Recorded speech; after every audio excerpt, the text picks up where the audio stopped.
Thanks for joining me on the Strategic Thinking podcast. It's where we talk about technology in the way that it shows up in real life. This show lives in the messy middle between strategy and the day-to-day, keeping learning, work and operations moving in the midst of all the other demands on our plate. Most of all, the people that we work with and that we lead. I'm James Symons, and each episode I sit down with IT leaders, operators and builders across schools, universities and workplaces. Our promise is simple: practical and candid conversations that just may help IT leaders make technology work while being acutely aware of our responsibilities as leaders of people. If you're here, you're welcome. Pull up a seat and join us. Today, I'm joined by Kris Trejo, the Assistant Superintendent for Technology Services at Northside ISD, the fourth largest school district in Texas. Kris started working for the district just days after graduating high school. 27 years and 8 promotions later, he's now the CTO overseeing technology for more than 100,000 students across 127 campuses. In this conversation, we dive into what it really takes to lead technology at that scale, how to avoid bureaucracy, how to build a work towards yes culture, and how to stay steady when public education is under pressure.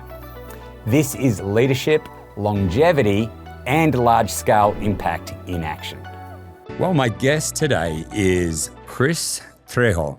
I'm hoping I have pronounced that right. I feel like the stupid Aussie that has come in, and I even had to ask Kris, look, please very kindly tell me how to pronounce your name. I hope I pronounce it right. You did. I did just realize I could have played a really good joke on you and said, something absolutely wild. I know what you would have done. Yeah. Gosh, I missed that opportunity. Kris and I have only had like 2 minutes to talk before this, and I did just tell him a story about myself and my best mate went out for pizza one time, and we're talking like 30 years ago. I was only 15.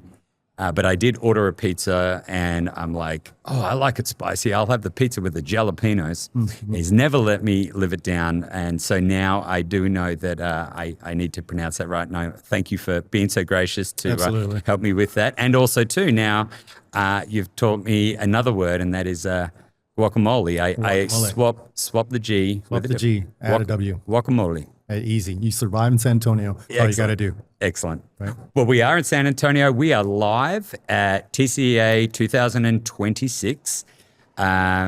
Kris is the Assistant Superintendent for Technology Services at Northside Independent School District. That's a lot. That's a huge title. But it sounds like it's a pretty huge school. So it sounds like you got a lot on your plate under that very large title. Absolutely. So Northside Independent School District is the fourth largest school district in Texas, largest district here in San Antonio. So I'm not sure if you guys realize that, but we're here in San Antonio. And so, 127 plus campuses. As you can imagine, it's a large school district compared to speaking to some across the state and the city for sure. As part of this series, I've been talking to executive directors of IT. I've spoken to chief technology officers. You were the first assistant superintendent for technology services. Tell me, what does that involve? What does what does an assistant superintendent? What does a superintendent? I just give you a little bit of background. In Australia, we don't have school districts. Okay. So every school is effectively independent. So my daughter's going to a high school now that is 2,000 students. Kareen Senior High School. They are part of the West Australian state. It's a state school. They have their own funding given to the school based on headcount. And then the state also builds all the infrastructure for the schools. But all the decisions are completely independent for that school and that campus. Very different here, and just a bit of a history lesson and a geography lesson for my Australian listeners of just how radically different it is. And I've been working in K-12 for 17 years in the United States, and I'm still learning as I go. So explain to me what makes the superintendent or the assistant superintendent role different to that from a CTO or an executive director? It's actually a great question. I just did a career day, as a matter of fact, on Friday at one of our middle schools, and the entire presentation was essentially, although my role is Assistant Superintendent for Technology here at Northside, I am the CTO. Okay. So I am the CTO. So I'll make that easy for you. Yeah, I mean, I could have just called you the CTO. So the way I try to explain that is in the school district world, as being a senior leader within the school district, there is a deputy superintendents, assistant superintendents. It really depends on which school district you're in, and it's just like any organization. You have a vice president or executive vice president, or from a leadership structure standpoint, and so school districts are no different. And so ultimately, I am the chief technology officer for our school district. So the assistant superintendents, how many of you are there? Like all different ones for different responsibilities. So it's like a C-suite. Each division. Absolutely. Absolutely. Okay. Yeah. So if you think about it, I don't know that exact number, that's on the spot. We're a large school district. The superintendent's cabinet alone is close to 30 people, I think. I sit on senior staff in Northside, and that's a little unique too from other districts as well. And there's 8 of us on senior staff, which is direct reports to superintendent. So. Wow. Yeah. How often are you getting together?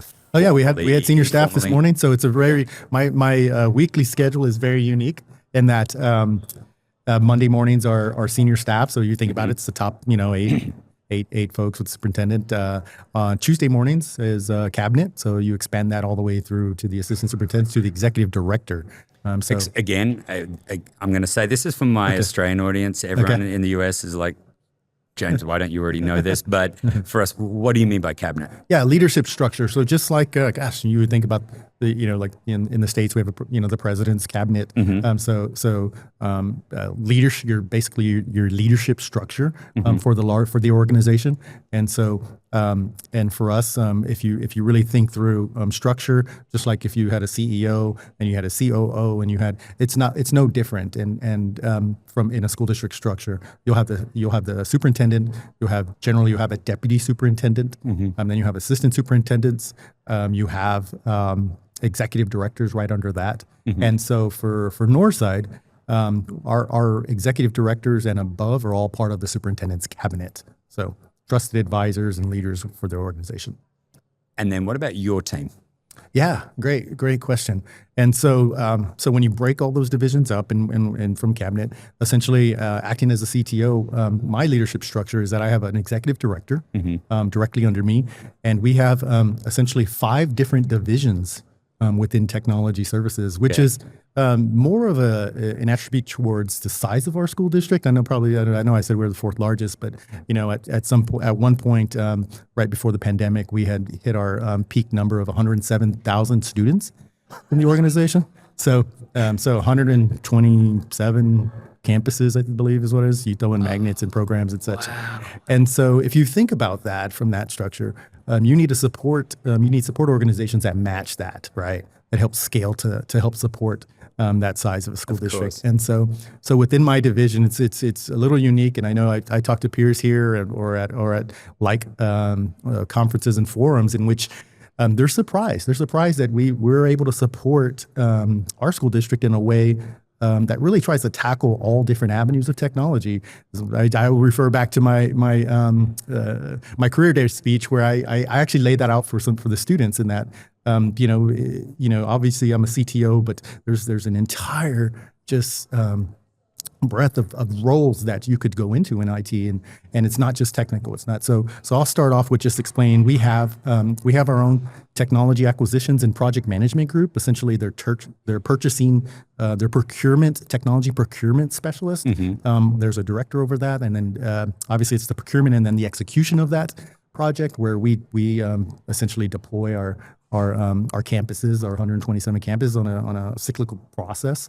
That's unique from other schools. That sometimes that purchasing or procurement execution happens in their procurement department, and we have our own essentially procurement department within my division, within my organization and tech services, and that's just one group. We have a training and development group that essentially we have representatives on campus as technology support specialists, and their management structures sits at the district level within our organization. We have our own information services group, which essentially we have our own app developers, programmers, where we have a ton of in-house applications, complex applications that we've built in-house to help support just school district functions, right, that go on. And most of the time these days it's over compliance, specific things, laws that pass it. We need to be recording things or tracking from a application standpoint, and we build them ourselves internally. We have and what I've done recently within the last 2 years was we had one group that was essentially our largest group. It was used to be called our infrastructure group, but I've split those two groups up, and now I have an IT infrastructure group. So if you think of back-end technical data center management, you think of sysadmin groups within support of this huge organization. So the technical group, and then we have an IT support services group, which is new. And essentially, they're the forward-facing, front-facing, customer-facing group where the help desk, you think of a technology help desk, you think of our campus technicians that roam the district to ensure that they're handling work orders and issues that are popping up obviously across classrooms. So you think of an organization we're lucky enough and we've been supported enough by our school district and our board to be able to try to tackle all those different avenues within Northside. I'm guessing that the sheer size that you are, we always talk about maybe too many cooks in the kitchen, right? Like, how do you get such large leadership groups, whether it be your cabinet, which is significantly large, even a group of 8 people, a whole lot of responsibility on people's shoulders. How do you ensure that decisions still continue to get made? And I heard an analogy one time. It's like once you have like 3 people in a room, you add one more person, and to get to a decision, it takes 50% longer. You add one more, it's going to take 50% longer. Everyone's got a whole lot of views and opinions, and there's a lot of responsibility on their shoulders. So it's like they're just happy to go with whatever. Everything impacts them. So, I suppose another thing is how do you stop that bureaucracy keep creeping in compared to, I don't know, a school district of 2,000 students? I think I think it's a great question. So it starts with leadership. I think it starts with superintendent. We've been blessed with really good superintendents over in my tenure at Northside, and really there's organization and structure involved in that. And so I know I was mentioning senior staff. That leadership meeting happens Monday morning, first thing Monday morning. So I was there this morning, right? On Tuesday, it's the superintendent's cabinet. So then it's a larger group. So if on Wednesday, it's then my division leadership group Wednesday morning. And so if you think about it, it's a waterfall effect, a cascade of here's the decisions we're making, district level decisions on Monday. The tough decisions happen Monday morning. It's a little more collaborative, and we start sharing that to other senior district leaders on Tuesday. And then it comes to our division. Okay, now what do we do? These are decisions that are made on Wednesday and how it impacts our division, and this is how we're going to go about it. And we put a lot of work in my department to ensure that we're at the forefront of ensuring we can help make those decisions as one, if it's obviously a detriment, at least impactful to our group, but 2, really just so we can ensure that we're able to support the school district, both the important teachers and students that we serve, support them in the way that they deserve. It sounds very intentional, Absolutely. The way that you do it. And I think that's answering the question is that intentionality is what ensures that bureaucracy maybe doesn't kick in. Absolutely. Right? And doesn't allow for just messy, like you really have to follow a certain structure, but at the same time, have some pretty serious, deadlines for outcomes. Absolutely. That it's like we've got to get it done here, and if we don't decide today, well, too bad. We've got the next group tomorrow, so we've got to move on here. And I think that's a great point. When I've seen the breakdown happen, and when it does, it's because things are being worked on and decided outside of that structure. And right. People lose focus in the importance of communication and collaboration, and why that structure should be there. And there's definitely some heartache when that happens. And we're a large organization, so it's going to happen. I mean, we understand that, and so the key there is understanding relationships. They're important, And, and knowing, yes, decisions need to be made yesterday, but let's make sure all the right parties know, because at the end of the day, really the impact is at the student and teacher level. And that's what we're trying to avoid. Yeah. Yeah. How often are you bringing that to the forefront? Do you believe that you do that enough in your conversations when you guys are getting heated, or you're trying to get us like, oh yeah, yeah. Is there maybe someone that always helps? Come on, guys, let's kind of remember what this is all about. Let's bring it back to earth. I mean, because I think we all need that, right? Absolutely. The difficult part is we all have different personalities. We're not robots, right? Yeah. And some people, and because we're so large, I'll give you an example. Like, I'm not housed at our district centralized building. And so we have our own technology building. Okay. Where the vast majority of my department's there. And so, when you really think about decision making at a senior level, there's my peers across, whether it's administration or curriculum. If they needed something, they need to change something needs to be decided on quick. They're walking down the hall and making a decision with the superintendent, right? Yeah. Things happen quick. And sometimes it's and then move on, putting out another fire, right? And another fire. And so sometimes that it happens, and it's understandable. And so understanding that that's easy for some folks, and that's maybe it goes back to the timing and just experience and relationships. So our job is to ensure that we're doing our part. Yeah. We're communicating. I really do feel that as I've talked to my group, it's my job. And when we onboard any new employee, it doesn't matter what level they are within my group, we talk to them about. It's my job to ensure they're successful, and it's my job to act as their representative across, all the way to the superintendent, to essentially to the CEO, right? Mm-hmm. And so what we try to do is be as proactive as possible in communicating expectations of, listen, if you're going to be deciding something, please make sure that we're wrapped into that conversation at some point so we can help you be successful. If you're onboarding a new solution, let's say, right, a new application or solution platform that's going to help change the world in Northside America, keep us in the loop so that we can be successful. By the time it comes to us for implementation, we're well aware it's going to be compatible within our network. It's going to be, safe and secure. All those different things that we do through. And so all I can do is try to, as best as we can, we just try to set expectations for that, so that we're acting in the support capacity that we're designed to act as. So there's a lot of responsibility on your shoulders for a district the size that you are. You have over 100,000 stakeholders here, right? So there's a lot that is in your portfolio. How do you not be the bottleneck? And so you've got to, like I said, you've got to be pretty intentional with your structure. Absolutely. You've got your Monday structure, your Tuesday, your Wednesday. Well, what happens if Kris is sick on Monday, Kris is sick on Tuesday, Kris is sick on Wednesday? He still cannot kick this flu, and then Friday he comes and he's coughing and he's still no good to anyone. How do things continue to run in your department, seeing that so much falls back up to you? How do you allow Kris to get a cough every now and again? Yeah, no, easy. I spend my life not only obviously just executing my job as a CTO and as a leader, but also we have a really direct involvement and have built a culture on essentially the leadership qualities and expectations of leaders and really growing people and getting people prepared for situations. So I had this conversation, as a matter of fact, just last week, in that I really do believe that it's my job to make myself replaceable. Mm-hmm.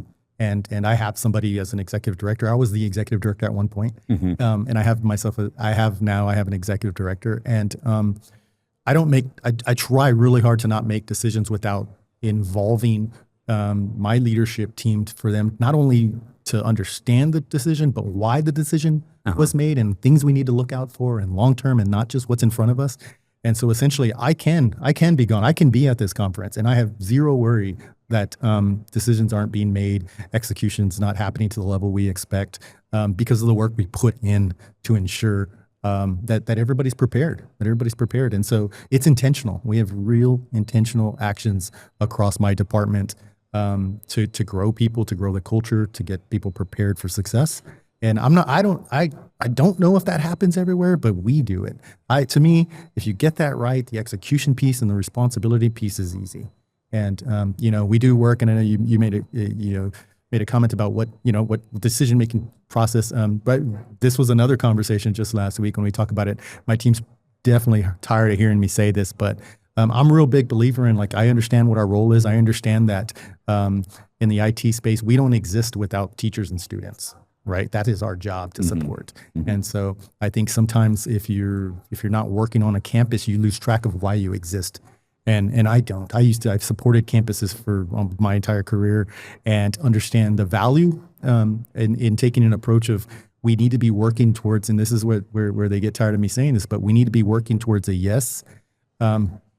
Meaning, like, we can't just say no and because it requires work. We have to, like, everything has to be a yes and tell me why it can't be. So it's probably the opposite of work towards a no. Like, we start with yes until we can't do it. Yeah, and a lot of times in IT, you start with no until you convince me, right? It's the we take an opposite approach. We're trying to build a culture that takes an opposite approach there. My mentor once said, the answer's out there, we just haven't found it. That's yet. exactly how I feel. Absolutely. Right? It's a great quote. Yeah, absolutely. It's good, and unless it's used on you when I cannot work something out, and he thinks he's encouraging me, but I'm like, I have no idea. And it's a way of going, oh, come on, you'll get there. And I love that approach. I think that's really positive. I'm guessing you didn't wake up and become an assistant superintendent. No. So how about we rewind a few years and try and work out how you got to have that responsibility. Yeah, I have a real unique story in that I actually am a graduate of the school district I work for. Ah. And so I'll skip to the end of that long story and say, essentially, I started working for the school district a few days after I graduated high school from our district. Wow. And that was now 27 years ago. And so I started, my very first position was I was a student worker in a warehouse, in a textbook warehouse. Yeah.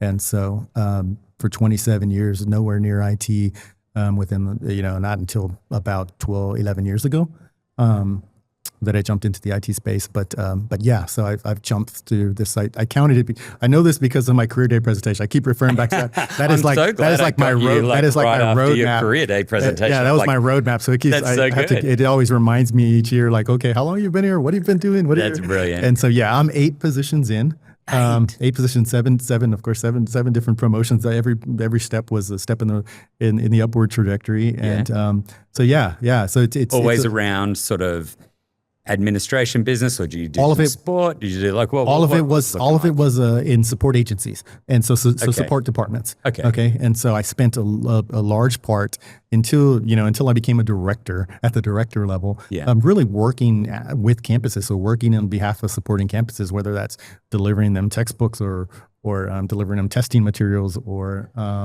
helping run a technology redeployment at their campus as a project manager.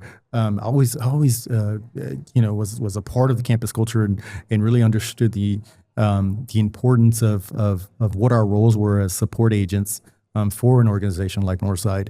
And it's really, I think personally, I really think if everything is real clear to me. It's very transparent when we're trying to essentially make decisions on behalf of students and teachers. And if you don't understand the importance or the impact at the classroom level, it's very difficult. And so I think that's why teachers do very well in their trajectory through whether it's IT or administration, because they understand the impact it's why we exist. Yeah. And so I've been lucky enough, although I was not a classroom teacher. Again, I started just a few days after my high school graduation. I did have the opportunity, a great opportunity to work at campuses. I was at campuses a lot and did all the education schooling. I had to course, of course, that was a question by one of the kiddos last week. And they're like, well, when did you go to school? And I said, well, that happens in the evening and the weekends as well. So a lot of the evenings and a lot of weekends. Yeah, it's like, there's still that other, you can't skip that. No, yes, absolutely. Absolutely. Some people do. Yeah. So the trying to understand for you as you now look at bringing people onto your team, are you somewhat skeptical of outsiders coming into a K-12 environment to work? Let's just say in a business environment, like to come in and work in an administration role of some form, if they haven't actually been from the ground up. And I'm not just saying from the ground, but at least you know what you know. Yeah, absolutely. And you know that there is a lot of things you never would have known today had you not had that firsthand experience in every aspect of the role to equip you for the role that you do today. But we do see also some people come in and they've got an MBA and they were killing it over there in that business, and they've come in here. I'd love to be vulnerable with me. Is there a little bit in you that first just initially you go, no, this guy's going to have to show himself to me, or this no, person? you know, I'm not a believer in like you have to fit this mold to execute X. Like it's just never been my style. It's not who I am. Mm-hmm. I didn't grow up in the IT space. I can't be that. It's not me. It's, you know, I really look at growth potential. What is your, and I've been lucky enough to, you know, just understand people. What's your approach? What's your approach through, you know, in the interview process? I'm looking to see where is that, like, do you live within boundaries of your space, or what are you changing? I consider myself a change leader. You know, what are you changing?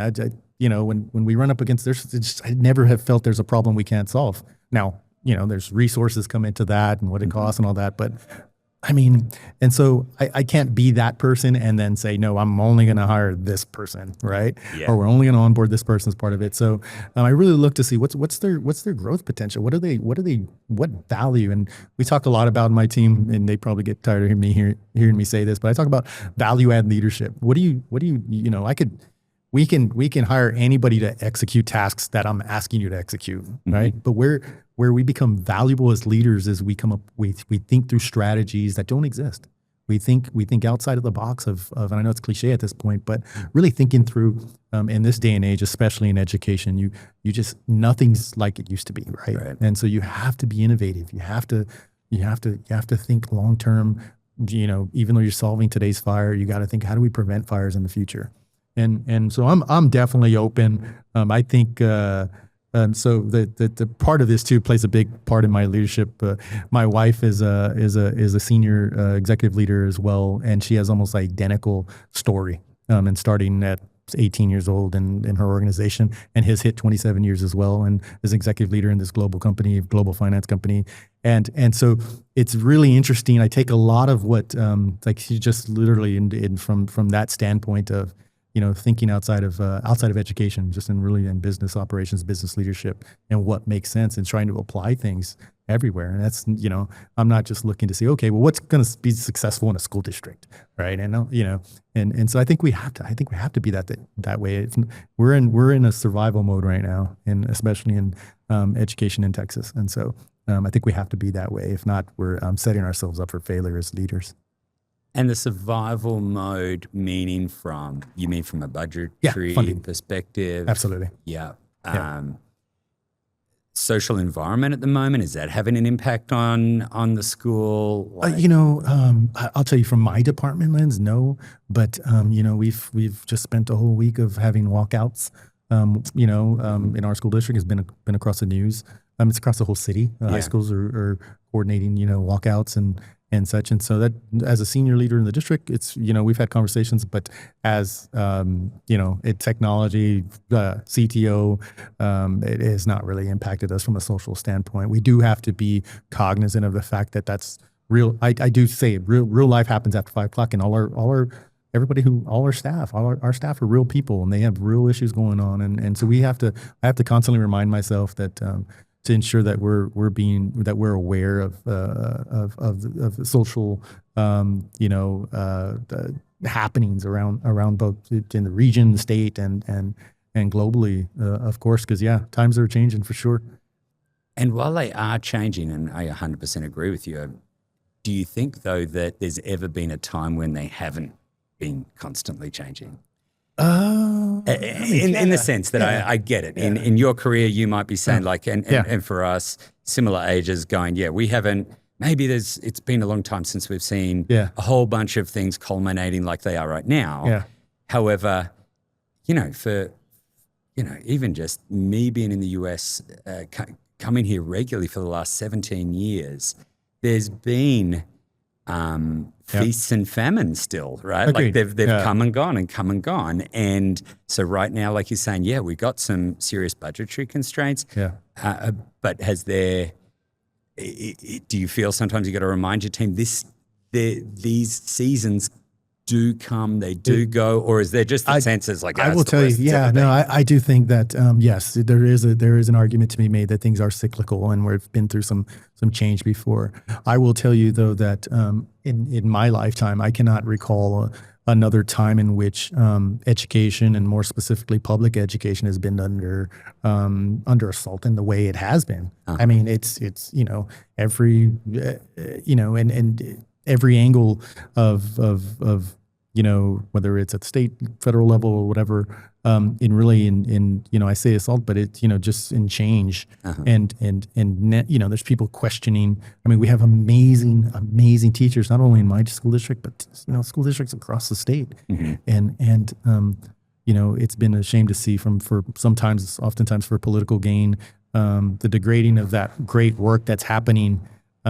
Because they're trying to they don't really believe. I don't think they really believe it. I think it's for some sort of gain, but I don't ever recall. I don't ever recall us being at a point. So there is some worry on my part that this is sticking. There is something that's going to stick, right? A belief. There's this. I think something's crept in that is going to change how we do things. But on the flip side, I'll turn it back. On the bright side, I think that's when the most innovation happens as well. I think there's windows of innovation for people to stop thinking, well, it's always been this way, and so this is what we're going to do. Like, we're just going to keep on this path, and that's not happening. Everybody's saying, okay, we're in survival mode. What do we need to do that we've never done before? What's different?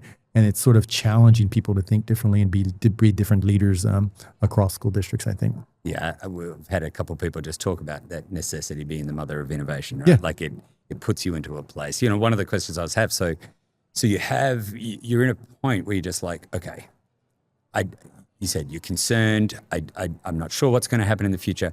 What stops Kris being curled up in a ball in the corner of his office? So what are the things that you do personally? What are some of your routines, some of your mindsets that you work first and foremostly on yourself, and then being able to encourage your team? Usually we can't do that unless we've kind of dealt with this ourselves. So share with me, what is it? How then do you see potential for that growth? How do you move into optimism or move into wonder when the going gets tough? Like what does that look like for you, and how do you process that? Yeah, no, I appreciate that. That's a great question. So I am a big believer in, emotional intelligence, EQ, and its role in leadership and playing. And so if I'm freaking out, everyone's freaking out, right? As a leader, if the superintendent's freaking out, everyone's freaking out, right? But we need permission and space to freak out. Absolutely, right? Absolutely. And I've never been one to be that person. So essentially, I understand my role and the responsibility that comes along with it, and really, it's my job to ensure that we are 10 steps ahead of what's happening today. And so, and then it's my job to really work through my group to understand, these changes. They're not, although you won't see the impact today, 5 years from now when we're surviving and thriving, it's because we made these tough decisions today, right? And I think that's sometimes the biggest hurdle for leaders to get over, in that they're thinking of the today and the impact of today. And I don't want to have that difficult conversation with this person.